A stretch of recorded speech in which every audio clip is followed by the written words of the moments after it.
warahmatullahi wabarakatuh. Di sini kami dari kelompok 10 yang akan menjelaskan materi yaitu tentang metode dual simplex pada mata kuliah program linier. Langsung lanjut saja. Pertama saya akan membawakan materi algoritma simplex dual. Penjelasan pada poin pertama ini ialah algoritma yang digunakan untuk menentukan nilai optimum pada suatu permasalahan program linier di mana kondisi optimumnya sudah diperoleh, tetapi sebenarnya pada tabel optimum tersebut terdapat suatu solusi atau lebih, ataupun solusinya itu bernilai negatif. Nah, pada kondisi ini pula, walaupun telah optimum, namun kondisi nilainya tuh belum layak, sehingga untuk menentukan penyelesaian yang layak kita menggunakan metode algoritma simplex dual ini, di mana algoritma ini digunakan untuk menganalisis hasil setelah optimum. Nah, di poin kedua, di mana konsep yang digunakan sama dengan metode simplex. Akan tetapi, dengan mempertimbangkan kondisi keoptimuman yang akan menjamin kondisi tetap dalam keadaan optimum. Nah, selain itu, algoritma simplex dual ini mempertimbangkan aspek kondisi yang layak, di mana solusi dasar dipaksa untuk mencapai daerah yang layak. Nah, di sini tuh kata kunci dari sebuah algoritma simplex dual yaitu tadi yang mempertimbangkan aspek kondisi layak, di mana solusi dasar dipaksa untuk mencapai daerah yang layak. Nah, di poin ketiga, algoritma ini digunakan apabila solusi dasar awal yang optimum telah tercapai, tetapi tidak visible atau nilai sebelah kanan ada yang bernilai negatif, sehingga dapat digunakan jika memenuhi syarat berikut. Nah, maksudnya di sini, misalkan nanti kita ini sedang mengerjakan suatu permasalahan program linier, nah menggunakan metode simplex, maka atau sudah optimum. Nah, persoalannya tuh sudah optimum, lalu ada nilai yang di sebelah kanannya bernilai negatif, maka kita menggunakan algoritma dual simplex ini. Atau ada permasalahan kita buat tabel awal, dari tabel awal itu sudah diperoleh optimum, tetapi masih ada nilai di sebelah kanan itu bernilai negatif, maka kita menggunakan algoritma simplex dual ini. Nah, gimana menggunakannya? Yaitu ada 3 syarat. Yang pertama, fungsi tujuan sudah tidak visible atau sudah optimum, tetapi kita masukkan dulu ke dalam tabel baru dapat diketahui.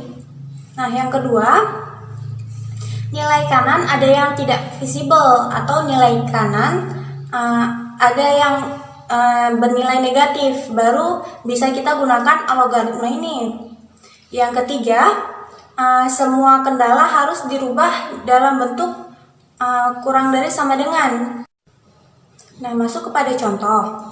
Di sini ada soal, minimumkan Z sama dengan X1 ditambah 2 dikali X.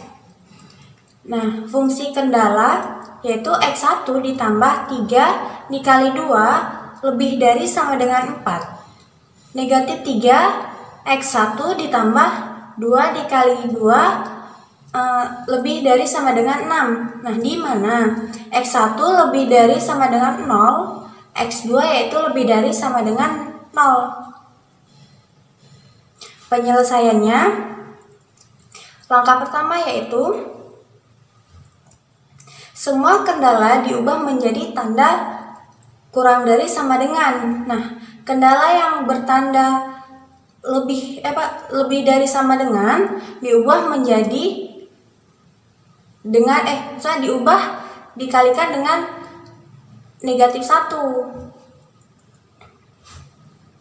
Maka hasilnya yang di bawah itu untuk yang pertama Jadi hasilnya tuh minimumkan Z sama dengan X1 ditambah 2X kali 2, ditambah 2 dikali 2. Nah, fungsi kendalanya menjadi negatif X1 dikurang 3 dikali 2 kurang dari sama dengan negatif 4. Nah, 3X1 dikurang 2 dikali 2 lebih dari negatif 6. Nah, jadi X1 lebih dari 0, X2 lebih dari 0.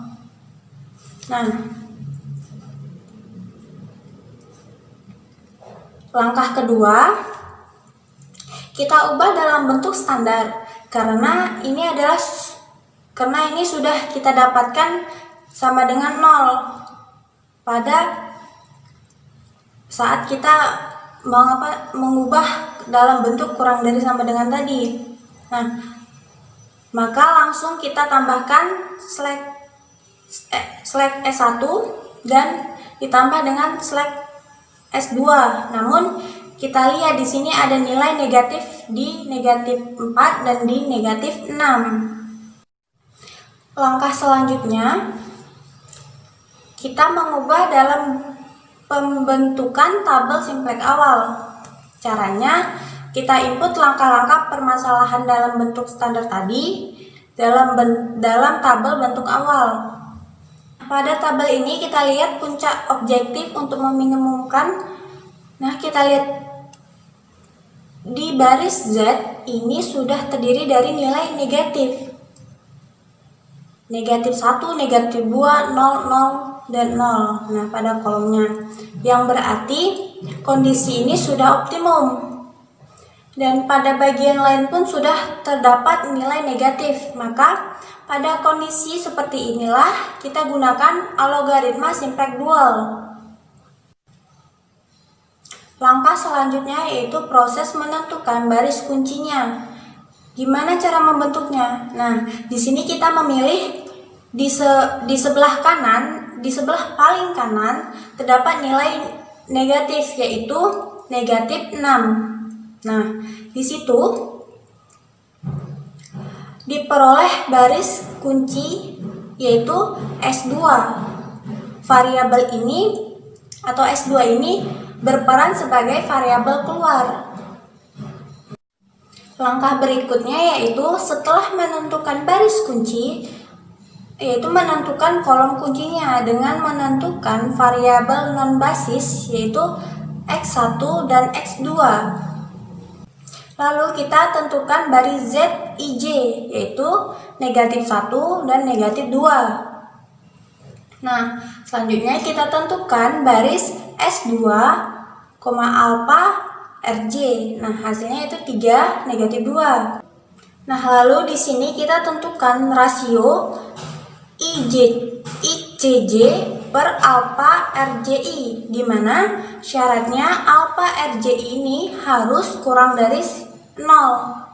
Nah, pada permasalahan ini harus bernilai negatif kan, sedangkan di atas yang nilai J-nya yaitu 3 bernilai positif, maka kolom ini kita abaikan. Nah, pada J2-nya yaitu negatif 2 per negatif 2 sama dengan 1. Sehingga untuk menentukan kolom kunci yaitu minimum sama dengan nilai mutlak ZJ kurang CJ per alpha RJ. Nah, yang dimana alpha RJ ini kurang dari 0, maka kita dapatkan hasilnya tadi yaitu ignore 1, ignore, 1. Kenapa ignore itu yaitu abaikan tadi kurang 1. Jadi nilai paling kecil adalah 1 dan sehingga yang menjadi kolom kunci adalah X2. Oleh karena itu variabel ini berperan sebagai variabel yang masuk.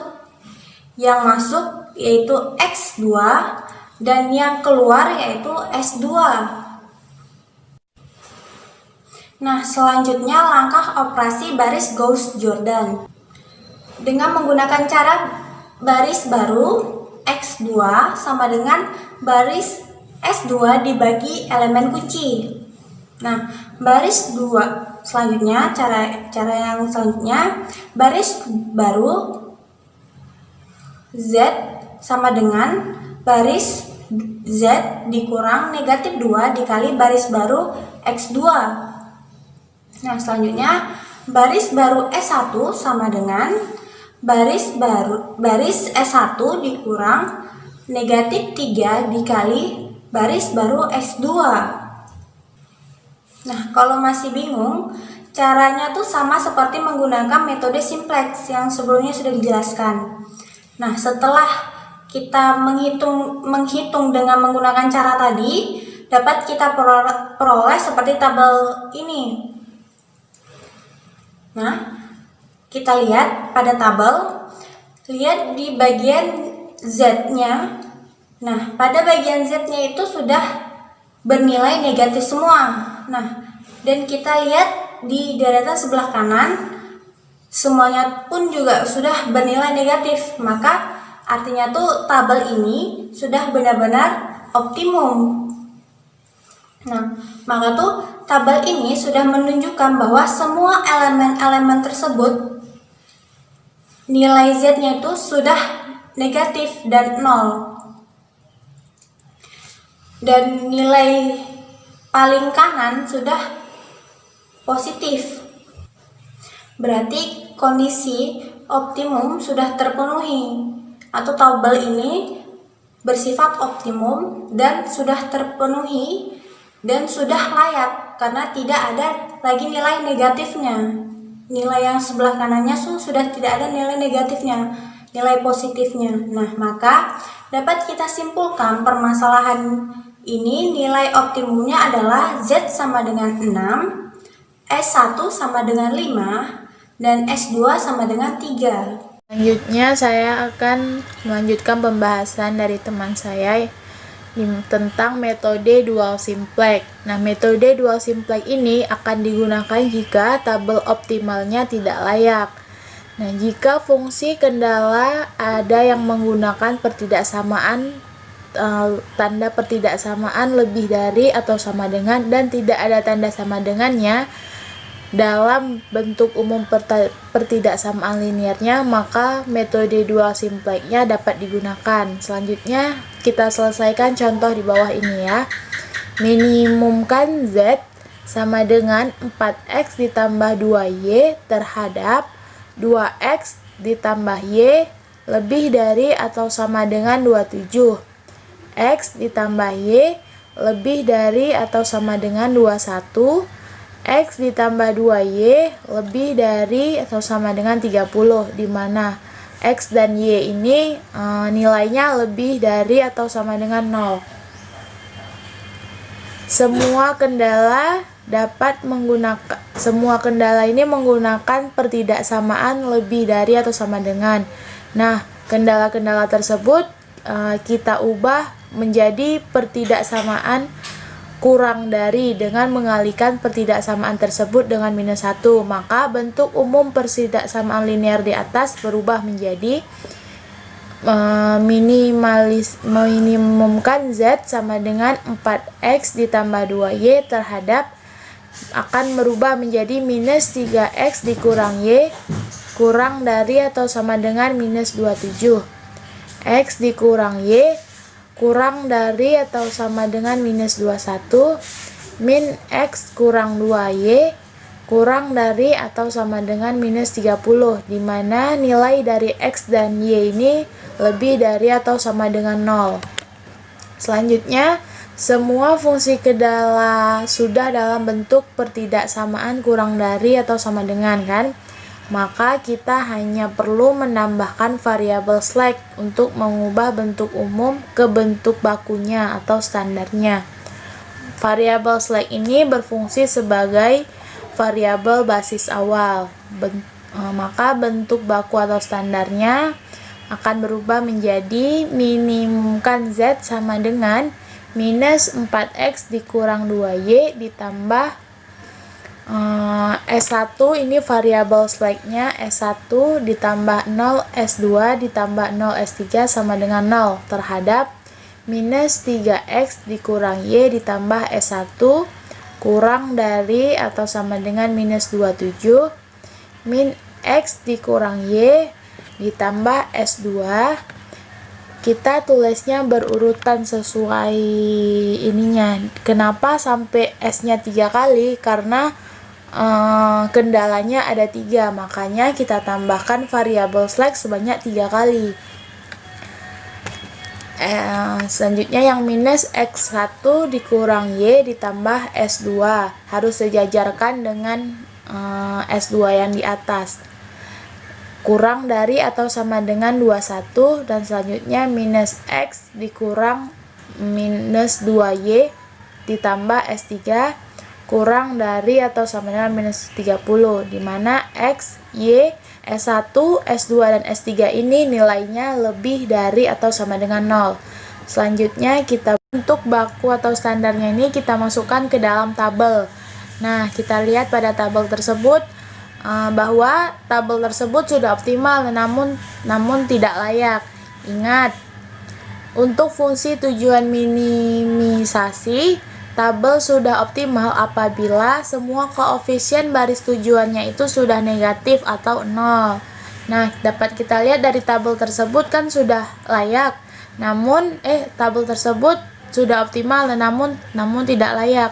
Maka kita dapat menggunakan metode dual simplex yang akan dibahas selanjutnya oleh teman saya. Ini saya akan menyambung pembahasan sebelumnya, yaitu tentang metode dual simplex. Nah, jadi di video ini saya akan menjelaskan materi yaitu tentang langkah-langkah penyelesaian simplex menggunakan metode dual. Nah, jadi di pembahasan sebelumnya ada kendala tentang penyelesaian simplex gitu. Nah, dia ada sebuah tabel, akan tetapi tabelnya itu sudah optimal tetapi belum layak. Nah, yang dikatakan belum layak yaitu apabila nilai sebelah kanannya ini masih negatif. Jadi kita harus membuat nilai sebelah kanannya ini layak, yaitu dengan cara metode dual simplex. Caranya yang pertama itu kita harus menentukan baris pivot terlebih dahulu. Nah, baris pivot adalah baris dengan nilai kanan negatif terbesar. Jika negatif terbesar lebih dari 1, pilih salah satu sembarang. Jadi di tabel simplex ini kita akan menentukan baris pivot terlebih dahulu. Yang seperti sudah dijelaskan, yaitu dia adalah nilai kanan yang paling besar negatifnya. Berhubung nilai sebelah kanan ini negatif terbesarnya itu ada di min 30, berarti baris pivotnya itu berada pada baris S3 gitu. Yang kedua, kita akan menentukan kolom pivot. Nah, kolom pivot diperoleh dengan terlebih dahulu membagi nilai baris Z nih dengan baris pivot. Nah, baris pivot tadi yang sudah kita tentukan yaitu adalah baris S3. Pembentukan tabel berikutnya sama dengan prosedur dalam primal simplex gitu. Jadi kita harus mencari kolom pivotnya terlebih dahulu. Kolom pivot itu yaitu ada pada variabel non basis. Nah, variabel non basis itu yaitu variabel X dan Y, sedangkan variabel basis itu adalah variabel slack atau variabel S1, S2, dan S3. Jadi kita akan membagi baris Z dengan S3. Jadi di kolom X ini kita akan bagi. Nah, sebelumnya kolom pivot itu dia adalah yang menghasilkan nilai yang paling kecil jika sudah dibagi ya. Jadi kita cari ini. Di sini ada min 4. Min 4 dibagikan dengan min 1 hasilnya 4. Dan min 2 dibagi dengan min 2 hasilnya 1. Nah, berarti kolom pivotnya itu terletak pada kolom Y karena kolom pivot itu adalah kolom yang nilainya paling kecil. Jadi baris S3 merupakan baris pivot dan kolom Y merupakan kolom pivot gitu. Nah, baiklah, selanjutnya setelah kita menentukan kolom pivot, kita langsung ke slide berikutnya. Nah, setelah baris dan kolom pivotnya telah kita tentukan, sekarang kita harus mengiterasikan tabel simplex ini dengan menggunakan metode Gauss-Jordan. Nah, iterasi itu apa? Iterasi itu perhitungan nilai yang mana nilai-nilai ini datangnya dari tabel sebelumnya gitu. Jadi yang pertama yang kita iterasikan itu yang nilai dari baris pivot. Nah, baris pivot ini biasa dikenal dengan baris kunci, dan kolom pivot biasa juga dikenal dengan kolom kunci.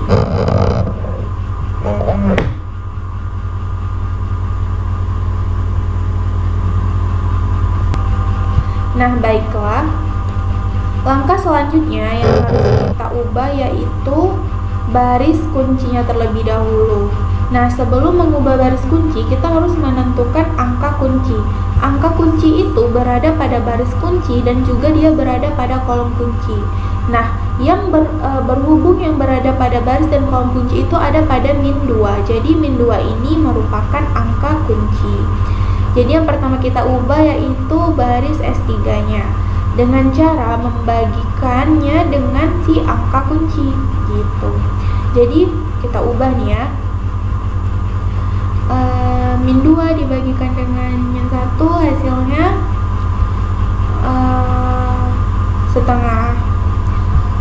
Min 2 dibagikan dengan min 2 hasilnya 1. Min 2 dibagi 0 hasilnya 0 gitu ya. Seterusnya sampai dengan min 30 dibagi dengan min 2 hasilnya 15, dan begitu juga pada min 2 dibagi 1 hasilnya min setengah gitu.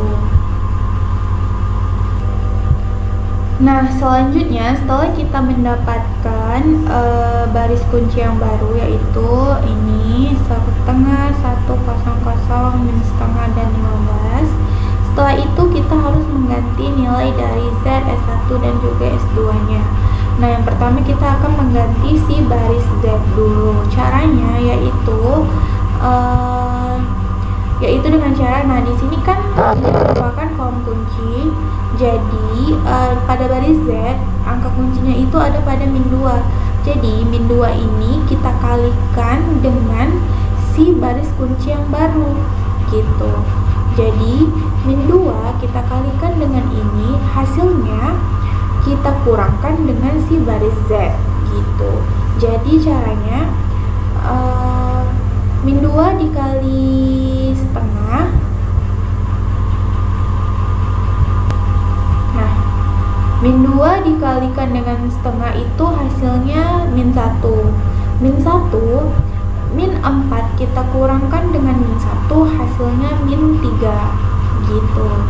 Jadi untuk selanjutnya seperti itu juga, min 2 kita kalikan dengan 1 berhubung dia si Y gitu kan untuk kolom Y. Jadi min 2 kita kalikan dengan 1 hasilnya min 2. Lalu kita kurangkan lagi dengan nilai awalnya. Min 2 dikurang min 2 hasilnya 0. Gitu juga untuk si baris kolom S1-nya. Tetap kita harus menggunakan angka kuncinya gitu. Min 2 kita kalikan dengan 0 hasilnya 0. Nah, 0 dikurang 0 hasilnya 0 gitu. Selanjutnya untuk yang S2, min 2 kita kalikan dengan 0 hasilnya 0. Terus 0 dikurang 0 hasilnya 0. Nah, selanjutnya untuk yang S3 gitu juga, min 2 kita kalikan dengan min setengah hasilnya 1. 0 dikurang 1 hasilnya minus 1. Yang terakhir, min 2 dikali 15 hasilnya min 30. Terus kita kurangkan dengan 0 hasilnya yaitu 30. Nah, gitu juga untuk baris S1 dan juga S2. Berhubung S1-nya di sini berapa? min 1. Nah, min 1 kita kalikan dengan baris yang barunya juga min setengah, baru kita kurangkan dengan si baris S1 yang lama, barulah dapat nilai dari yang baru gitu.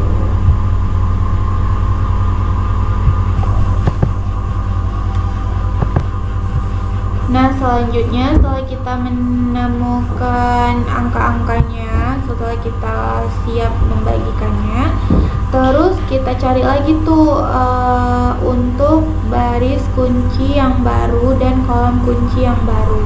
Caranya sama seperti yang tadi, yaitu untuk menentukan baris kuncinya kita dengan mencari nilai negatif terbesar, yaitu ada pada negatif 12, sedangkan untuk kolom kuncinya itu ada pada kolom X, karena kita membagikan si S1 ini kita bagikan dengan baris Z dan dapatlah hasilnya itu di kolom X, dan angka kuncinya ada di min 5/2. Nah, ini akan terus kita iterasikan sampai tabelnya itu optimum atau nilai kanannya ini tidak ada lagi yang negatif. Nah, ini untuk iterasi yang kedua. Iterasi yang kedua ini datangnya dari tabel sebelumnya juga, dan didapatlah hasilnya ini seperti ini ya. Dan berhubung nilai kanannya masih juga ada.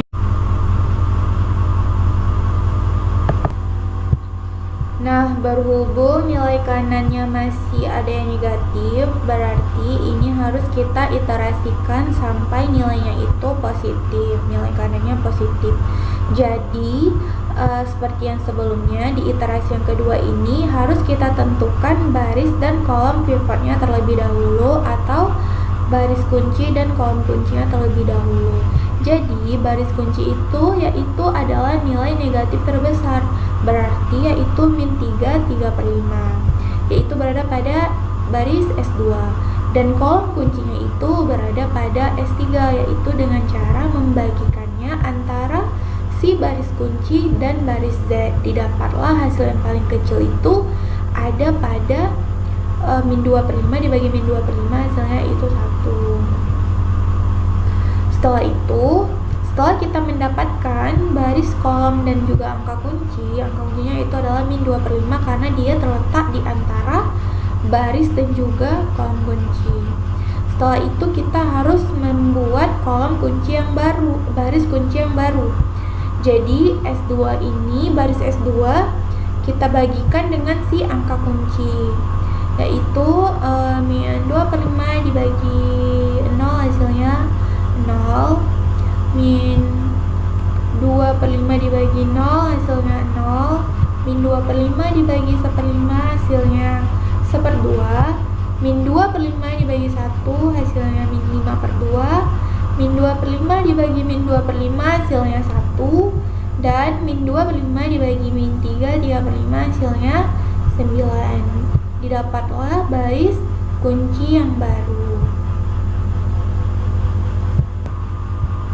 Nah, selanjutnya untuk menentukan baris Z, X, dan Y sama seperti yang telah saya jelaskan sebelumnya, yaitu dengan cara mengalihkan. Nah, setiap baris ini memiliki angka kunci. Jadi, angka kuncinya kita kalikan dengan baris kunci yang baru. Setelah dapat hasilnya, kita kurangkan dengan si baris Z setiap kolom.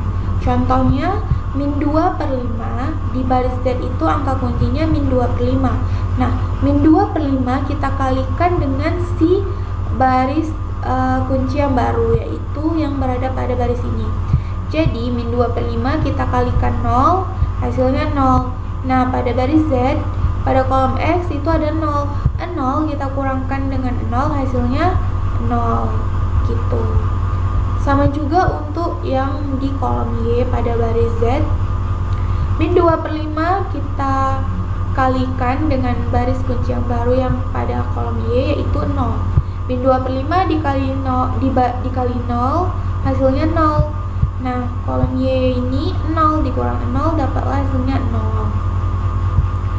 Dan selanjutnya min 2/5 kita kalikan dengan